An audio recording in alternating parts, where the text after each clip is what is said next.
Hi, this is Kevin with WaterMonster, and in this video, we're going to discuss the assembly instructions of the WaterMonster Manifold system. Let's get started. With the box open and all the pieces laid out, let's do a little inventory check. So all of this PVC pipe is 1.5 inches.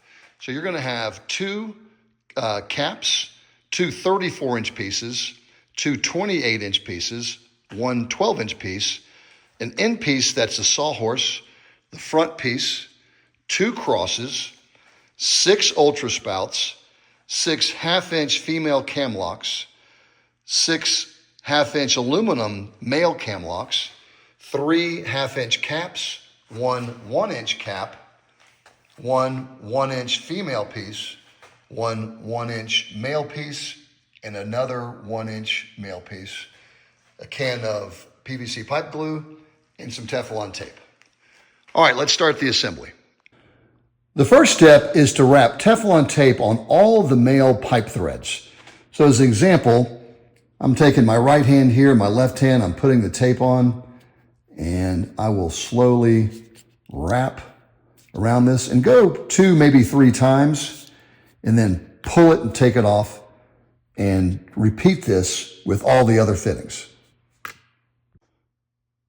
With all the male pieces having the Teflon tape installed, go ahead and install the fittings on the pieces as shown. So you see the 2 aluminum 1/2 inch on the cross there, there's 2 of those. And then on the sawhorse end piece, there's the 2 male fittings there. And then this is the 1-inch male fitting there. And this is your the front piece, and it's going to receive the female cam lock fitting.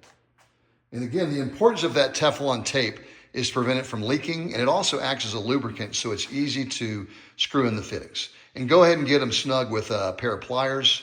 They should not be able to come off by hand. This black 1-inch male cam lock is the only piece still available. This gets installed directly on the WaterMonster tank on the 1-inch ball valve. Now we're going to do a little assembly work on the ultra spouts. First step is to remove the factory nut and to remove and discard the washer. You'll then take the factory nut and screw it in all the way till it's flush. Then the remaining threads here, you're going to take some Teflon tape, put it on the threads, and then you will take the female cam lock and screw it on. Let me demonstrate. Okay, here's the original ultra spout, and here's the modified. You can see I had pulled the nut off, removed the gasket, and I reinserted the nut all the way flush. Here's the Teflon tape. We want to wrap it around the thread a few times. And then you're going to take the female cam lock fitting and screw it on. Let me go ahead and take care of that. Here's the female cam lock correctly screwed into the ultra spout. And notice how these locking arms are oriented the way you see here. That's the way you want it. Don't have it like this. You want them like this. And the other final thing is, from the factory, the ultra spout is locked in the open position. So if you were to connect this right now, water would just dump out. So what you need to do then is pull this collar back, and that closes it. So now it's ready for action. But when you're not using the ultra spout, we recommend that you do lock it back into the open position and slide that blue collar forward.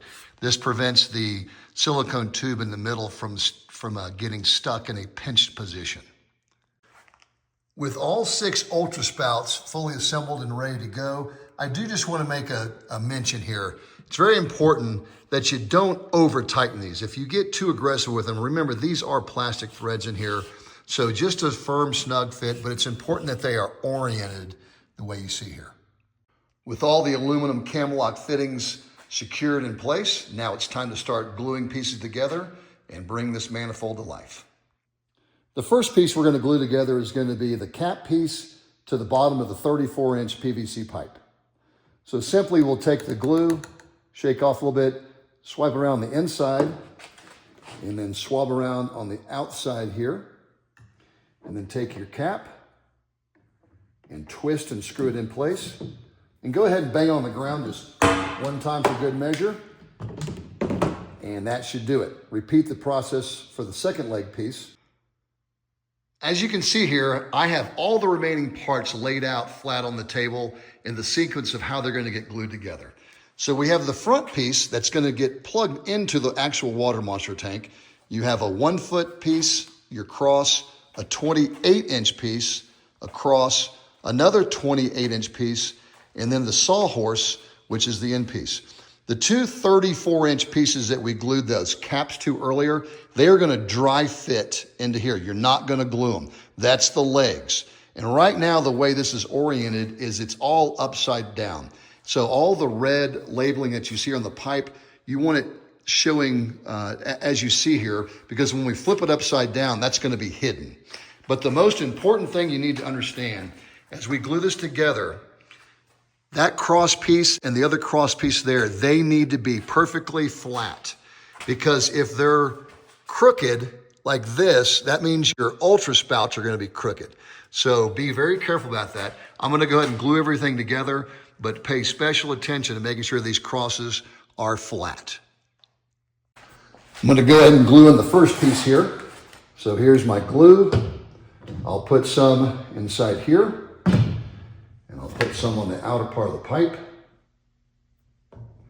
And then I'm going to slide those together. And make sure it gets all the way flush. And if you need to take a rubber hammer to tap it in, that's a good measure. But remember, I'm keeping this red stripe up for now.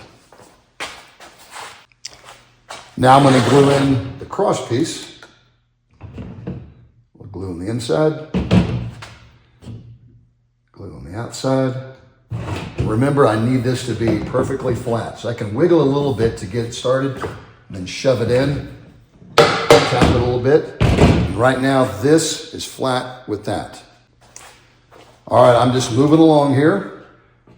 Glue on the inside, glue on the outside, wiggle a little bit, shove it in, tap it with the hammer. All right, let's keep going. All right, we're getting to the third cross piece here. Glue on the inside, glue on the outside. Remember, this is very important that it's level with the table as it is, so they're all the same. Tap. Glue on the inside, glue on the outside. Red is up. Twist it a little bit, tap it. Good. And finally, this is the front piece. And when I glue this together, I want these arms as shown.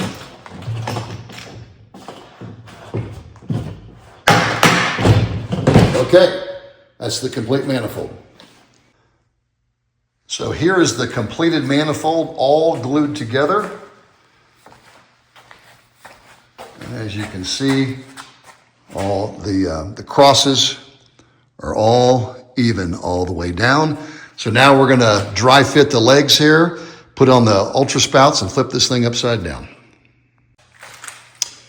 Okay, as you can see here, I have dry fitted the legs. And as a reminder, do not glue these in.